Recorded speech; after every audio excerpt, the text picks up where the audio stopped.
How's it going, everybody? Greetings from Nerdiest Time, and today we are on the grand finale of the Zeta Toys Mini SUPERITRON Legend Scale Superion.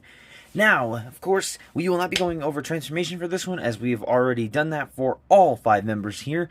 If you have missed any of their reviews, or if you need any help for their transformations to combine mode, you can check out the playlist in the link in the description below, and it has all 5 members being reviewed.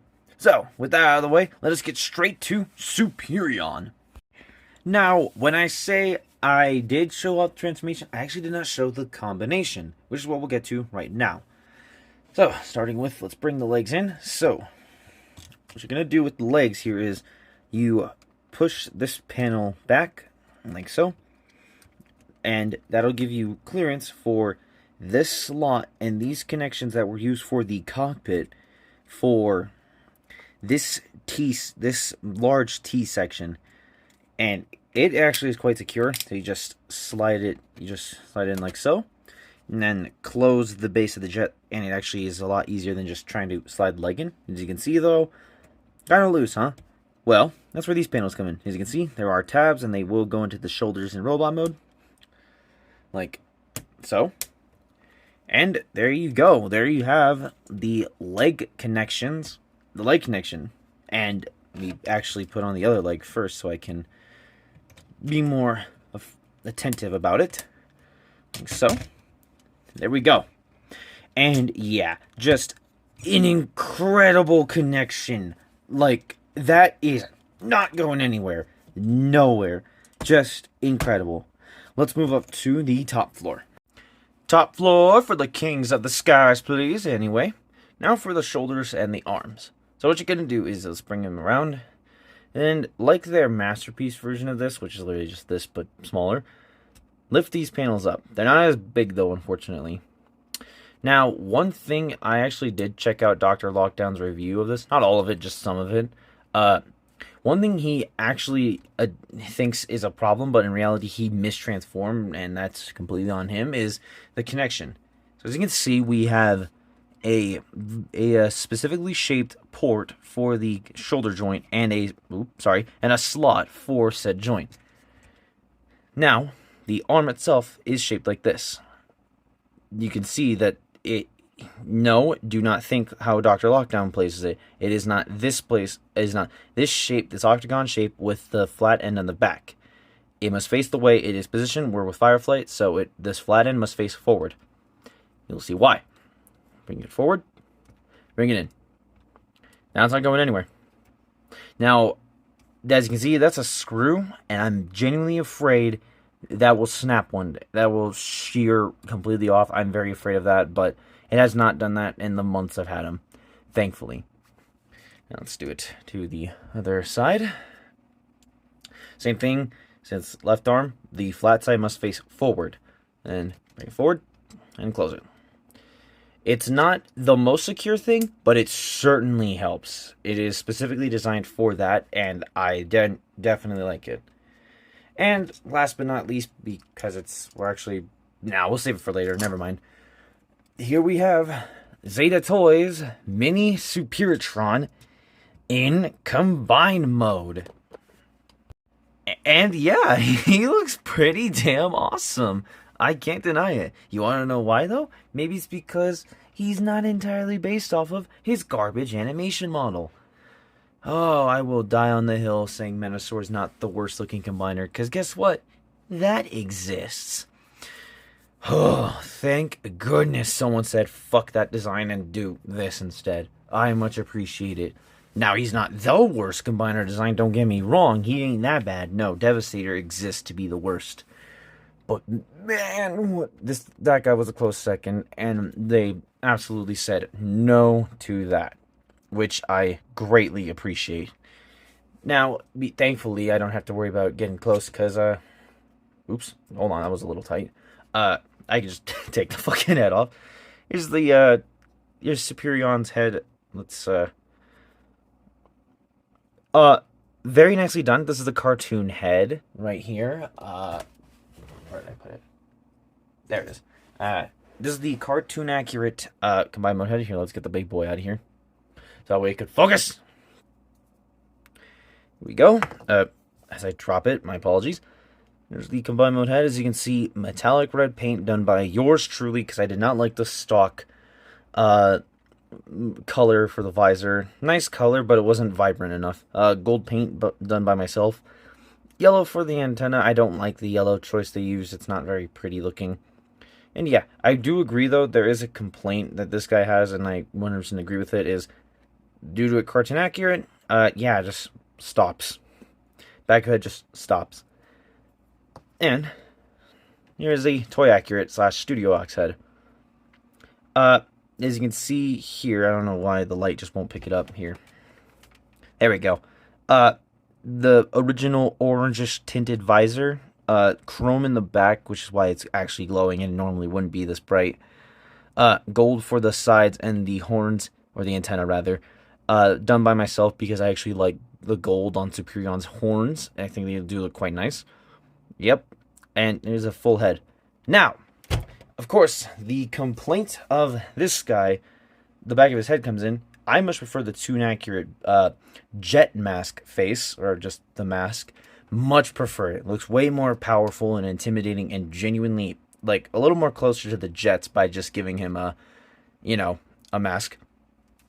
But I do like the back of the head. So, here's what we do. The head is, weirdly enough, still able to be separated as, like so. Why? I don't know. But you can do it, and I think it's because they actually wanted to install, as you can see, a light up feature, but I guess budget ran out because there's a giant square space in here. Yes, you can in fact swap the heads. So here's what I do with the toy accurate head / studio ox head and split it in half. And I don't actually swap out the antennas. I don't like the tune accurate antennas. I love the toy ones because they look like missile pods and they have this more defining shape. And due to the way they connect, you can in fact bring the helmet and the heads together, and there you go. Now you have a full tune accurate head with better looking horns and just a better looking design. I much appreciate this, and this is actually one of the first cases of what I do with my Superion rather than what they tell you to do. And I really love it. As you can see, it just looks so much better. The horns stick out so much better on the I cannot talk today. Of course I can. On the toy accurate head. Oh my god. The tune accurate head better than the toy because the tune accurate head has a more smooth shape. And they are a lot more defined as well. Much prefer this look. Another optional piece that they give, but I actually decided to put on, was the abdomen piece here. This is separate. I had to glue it on because it just would not connect properly. So I said, screw it, I'm gluing it. And yeah, this is what we got. But yeah, he does look incredible. Some chrome I've done myself. As you can tell, it's chrome by the end of this one of this crotch. But because it's chrome, it rubbed off and turned into like a dirty silver, which I actually really like, honestly. Makes them look more worn. Some red here, silver on the knee pads, which I really like these knee pads. Yeah, very nice. Again, big old clumpy feet, which, again, love the connection. Oh, the connection of this combiner is kind of incredible. Just, it's exceptional. Some screw holes, but what else is new? Some more silver that I've done. And the backpack. People have been complaining about the backpack being what it is. One, this is entirely removable, so quit your bitching. Second, he's a fucking jet. I'd rather he look like he had some jet to him. Jeez. I hate you cartoon purists. I hate you G1ers. Absolutely abysmal people. And yeah, kind of incredible looking, honestly. Oh, and Autobot sticker by yours truly. Now, if you recall my Silverbolt video, you would remember that I brought these up. These are just fake. These are fake wing pieces to go on Superion to match his cartoon, or not really his cartoon, his more toy accurate aesthetic, which I much prefer because they actually have wings. Because, you know, unlike you awful fucking G1ers, which I hate you, I like my Transformers to look like Transformers. So, you can see there is a long peg and little ports on the sides, and they just slide right in, like so. And like so. Come on, there we go. And the cool thing is, due to them being on a peg, they are on a hinge, so they can move for articulation, which is great. And yeah, I quite like it. Speaking of articulation, let's get down to it. The head is on a ball joint and a swivel, with the base of the port being the swivel. And it can go, as you saw, full 360, being a ball joint. It has quite a bit of a dog, which I quite appreciate. And he can look up very far due to the cut in the back of the joint, even with the thicker head, because it was designed to do this, which is quite nice. He can look up this far, and he can look down pretty decently, which is quite important. The shoulders are on a singular joint, but it is a ratcheted joint. I recommend grabbing like this with your finger at the base of the shoulder, because regardless of how it's done, no, of course it won't go, but sometimes the chest will undo itself. The shoulders can go out on a ratchet 90 degrees, which is very nice. They can, thanks to the movable wing, can go all the way around, doing a full 360. And as you can see, there it is. The chest is now undoing itself right there. I guess that's a connection. I hope when they do other combiners, they actually fix that. The elbow, if stock, is on a single joint that only gets you slightly under 90 degrees of bend. Oops, hold on. He's got a bit of a limp forearm. Slightly under 90 degrees, which is not okay with me. It's not very good, and I'll show you guys how I remedy this. It does have a nice and tight bicep swivel. The wrists are some of my favorite These are some of my favorite hands in all of Legends Combiners. They are very, very posable. Wrist is on a ball joint. You can do a full 360. And again, it has, as you can see, it has a large cut, which allows it to go up against his arm, which is just so important. And also can, in fact, limp. He can limp wrist like a pro. Absolutely. The thumb is on a base ball joint, but it's actually on a dumbbell joint, or no, it's on a base ball joint with a hinge at the base of the actual thumb, which allows it to rotate any way you wish, and is at a hinge at the second knuckle, which is nice, although admittedly it is a long-looking thumb. I can't deny that. The fingers are nicely posable, with ball joints at the base of the knuckles and hinges at the second knuckle. And as I bump the camera, sorry about that. My apologies. You can splay them quite nicely, which is very nice, even for the way it's designed. And they can curl quite well. So, very nice. And they do make a very nice looking fist. Honestly, better than the Masterpiece version, that is. Which is very much, it's a very rare thing you see. Let's bring the arms out. He does have a ratcheted waist swivel, but I actually will not do a full... It can do a full 360. I'm not going to show it, and I'll show you why at the end. The way... He has an ab crunch, but unfortunately, it is below the waist swivel, which is not cool. But the ab crunch, even with the piece, can go decently far. You get... Unfortunately, it was originally meant to be ratcheted. As you can see, the teeth... There is no ratchet. So, it's fine, though, as it is a very tight ab crunch, which is nice. The hips have hip skirts, and in addition only to the Legends figure, side hip skirts that were originally not there. And he also has butt flaps. And the legs, the hips also have a sliding mechanism for those who need more lift for the legs. So let's go to the base. The legs can go forward this far, like very, very far. Like almost 93 degrees forward, using the extra space, can get it pretty much a very high up. They can go far if using the sliding mechanism. They can go 90 degrees, a bit more, but it won't hold until you slide the big boy back. And there you go. You can do pretty much the full splits. He can also do the full splits out like so. They are weird ratchets. As you can see, they're squeaky and ratchety at the same time. It's very weird. He does have a cover for the universal joint, which I quite appreciate, and he has a thigh swivel, which is very, very nice. He also has a double jointed knee with one in the thigh and one in the shin, or technically rather the knee proper, which is quite interesting, which can get you a very nice range.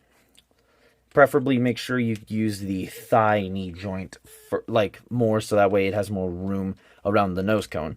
Unfortunately, due to the proportions and just again the position of the knee, even if it is in the knee proper, it is still too long. You can still get pretty decent poses out of him, and you'll see at the end. He has a ankle rocker, which is very far. Look at that. Look at that. That is insane. He also has an ankle tilt. Yes. Oh, man. I can't. And it can go back as well. He does not have an ankle swivel, though, which is just fine, because I don't really use those. But all in all, he's... Oh, and my favorite articulated piece. I so hope we get more combiners with this, and I hope Magic Square, if they ever redo Menasor, please give him this. He has a teapot. Yeah, a combiner has a teapot. I cannot tell you how much I love this joint because I use it so much. It is such a good point of articulation. One last thing I want to show you guys before I go into my fan mode is the rifle. I don't actually know what it's called. The super cannon. The Superion. The Superion cannon. As you can see, there are ports on the side. And also, it does have a flip out handle. Like I said in the Silverbolt video, I did trim the handle down excessively just so it could have pegged into his arm because I prefer it being an arm cannon, not a handheld weapon. I'll show you the handheld weapon part. Let's open the fingers like so, and just the usual tab into the palm of the slot weapon, or the tab into the slot of the palm method of weapon holding. It won't go. It won't go in. Oh, it's way too tight. Okay, I'm not risking it.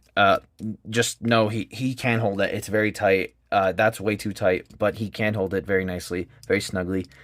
Let's just go to the arm blaster. Okay, so there are a couple ways you can have the cannon. You can have the cannon arm. Well, okay, fuck you then. There are a couple ways you can have it. You can have it Megatron style on the side of his arm, like how I do it. Or you can have it like the Toon. Here, let me bring this up. Rotate him at the waist. Oh, it's another actual. There's that joint as well for articulation. The forearm swivel, which is technically useless, but can also be useful. Can have the Toon accurate way, which isn't awful looking, but considering the way it's designed, I think it's better suited to it doesn't look that bad. It's just here. Let me put the jet piece on here, the thrusters and tail wings. It doesn't look that bad, but the way it sits kind of makes it look like it's hanging too low. So for me, I like to have it on the Megatron style, Megatron fusion cannon style. It just looks better to me. Looks better and also can incorporate better articulation for my fan mode for later when we get to it. But with the cannon attached, that means we can get down to some size comparisons. Starting with one of the OG Legend Scale combiners. I know DX9 Hulky, but still, this is the better version. Yeah, wildly out of scale. And before anyone says, yes, I am well aware of that. I will be getting that. Don't worry, I will. But I have heard rumors about the reason why I bring him in first is there have been rumors that Zeta Toys more than likely will be releasing the Legend Scale version of their Bruticus. Would I be interested in that? More than likely, because I do love the Zeta Toys Bruticus. I don't own it, but it looks insanely good. However, because of the Magic Square one, I think I might prefer that one more.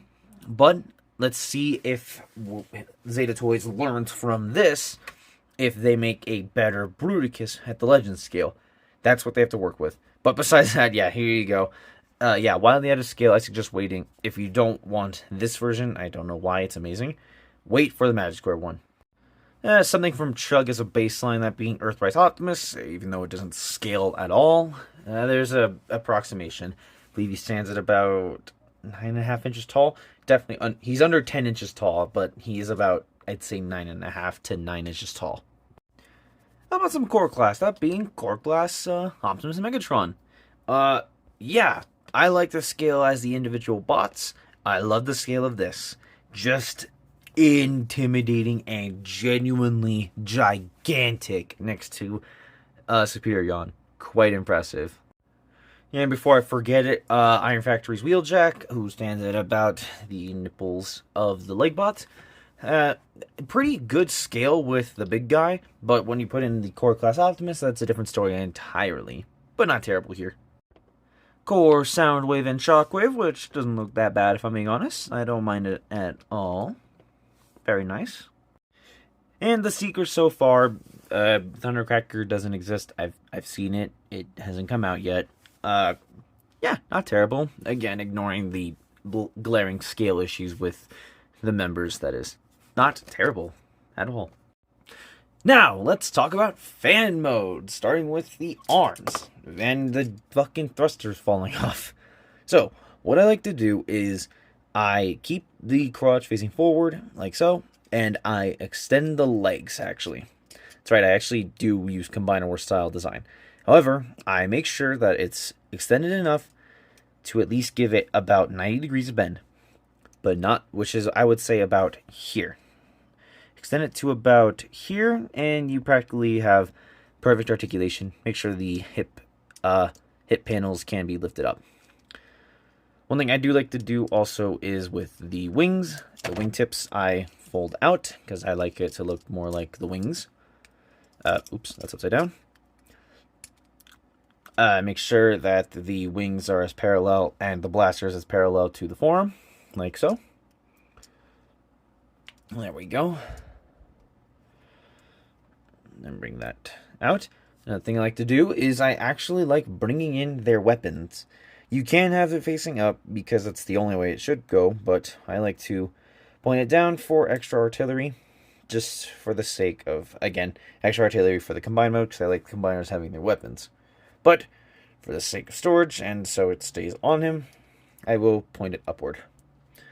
The other blaster, on the other hand, for Fireflight, will go into the left arm, which, as you can see, is tucked away, and that's why, because I want it to make sure it can at least still use the elbow joint. I put it like that, so it sits behind the elbow. Try to make sure to keep it as inclusive with the weapons as well. So let's put it back on, and there, you now have the fan mode arm of Fireflight. Sure, the arm hangs a little low, but it doesn't look that bad. In person, anyway. Now for Slingshot. It's basically the same thing. Just extend the legs until it can go out to 90 degrees. However, the problem is his hip flaps. His hip skirts. As you can see, it won't go up. Let's make sure it can go up at the very least. So let's bring that up. As I make sure the hips can, in fact, go out about 90 degrees. Even if it's slightly under, that's just fine. Just enough to where it's not too long and not too short. Then, for Slingshot's wings, I like to unfurl the wings, make sure the stripes face out, bring these up, and bend the wings in. I fold them enough to where the wingtip doesn't get to move on its hinge outward, but the base of the hinge actually does get to move. Let us bring in his blasters as well. Because like I said, I like it to have their artillery included. And then I just make sure the blasters can point straight forward, which means pulling the wings out just a tiny bit, as you can see. Just enough to where it would make sense. And then just do the same thing on the other side, like so. Here we go. And blaster. And done. And there's the arms. It may not be the most obvious of difference, it's actually kind of subtle, until you, of course, look at it from the side. But it works. Let us get to the back. The back is quite simple. All I like to do is bring the cockpit up, and of course that's actually quite helpful. And it's because, again, I want my Transformers to look like Transformers. Let's bring these back and swing these around. Just swing the wings around so it's in the Silverbolt configuration. And same thing over here. And bring them up so they're pointed, and the thrusters reveal themselves like so. And there we go. There we have the fan mode for the Silverbolt portion. And you can see the wings and the nose cone even from the back, which I much prefer. There's the big guy from the front, and as you can see, you can in fact see the wings behind him, which I much prefer. And again, the nose cone is right there, which is nice. But now, let us get down to the legs. It is quite simple, but I'll still disengage the legs regardless. So here's what I like to do. So let's bring this out of the way. The wings, rather. Flip out the wings, and then bring the blasters forward. Peg them in, rather. I'm a dingus. So, flip them around. It won't flip around. Flip around. There you go. Open the wings, and then point the blasters. If you were in jet mode, point them backwards, but in this instance, point them upward. Rotate the wings like so, or rather, like this. So that way you can have the wings like this, and you'll have them in basically a seeker position. So rotate the wings around like so, and there you go. Have them like this. Then collapse the wings like so, and make sure the blasters are up against the body of the jet. And there we go. We have the wings up, and then just fold the tail wings out like that. So that way, oops, I came undone. My bad. Come on. Come on. There we go. There we go. We have a more jet-looking leg, which I much appreciate. I much prefer this, and it makes the legs look more like they're made of jets. Same with this side. Bring it like this, and then unlike Air Raid, you can't fold in the wings like his, which sucks because I would have loved to have the lightning bolt face out, but I'll live with it because I actually do kind of like how the wings sit. You can't, for me, I like to have like blasters in attack mode when he's fighting, but we're gonna flip the blasters upside down like so, and then of course fold out the tail wings. So that way, again, looks like he's made out of jets, and angle the wings like this. Like so. Anyway, make sure they're parallel. They are. Then angle them out. Just enough. And if you're wondering, the wings will of course clash if you don't adjust them accordingly, and that's what I like to do. But there we have the legs fan moded. So there we have the legs all fan moded up, and I again much prefer this because it actually looks like jets. It actually looks like a Transformer that's a Transformer, not the garbage animation model. And yeah, there we have Superion, or Zeta Toys Mini Superion, all fan moded, which I quite like. Now, two things I want to address before I close off this video with some final thoughts. One thing I'm going to do is I'm actually going to paint his shoulders black because I absolutely love how that looks, and it's also just pretty much accurate to the source material, and like I said, I've always preferred that look. I'm not painting all of this black, just this part and the shoulder connection black. The other thing is, you guys are probably wondering why I haven't compared him to other Legend Scale combiners, because I'm pretty sure you guys are saying, don't you have another Legend Scale combiner? There we go. Oh, don't worry. We'll get to him soon enough. But until then, I hope you all enjoyed this very long review of this pretty decent combiner. All I can say is I hope Zeta Toys actually learns from their mistakes on this one, because there's quite a few of this one, including upgrade the plastic quality. If they ever do turn out on the Legend Scale Bruticus, and I actually will say the addition of my fan mode allows it to be a double joint elbow, as you can see, and it really helps this guy. Plus, it also gives him the stock shins forward design, which is very nice. No real fancy way to end this. I just wanted to at least give you guys a like a good shot of what he looks like. He definitely poses quite well, especially because like you can use fan mode, and for mine anyway, because I can untap them and they aren't very loose, so I can flare the wings out to make it look more expressive, say, for combat. I hope you all enjoyed this very long review. I'm going to start doing a new series of super reviews where they're much longer than my normal ones, and this is going to be another one of those. I do apologize for them, so that way I can at least maintain regular reviews. I hope you all have a lovely day, evening, or night. This has been Nerdiest Time. Rolling out.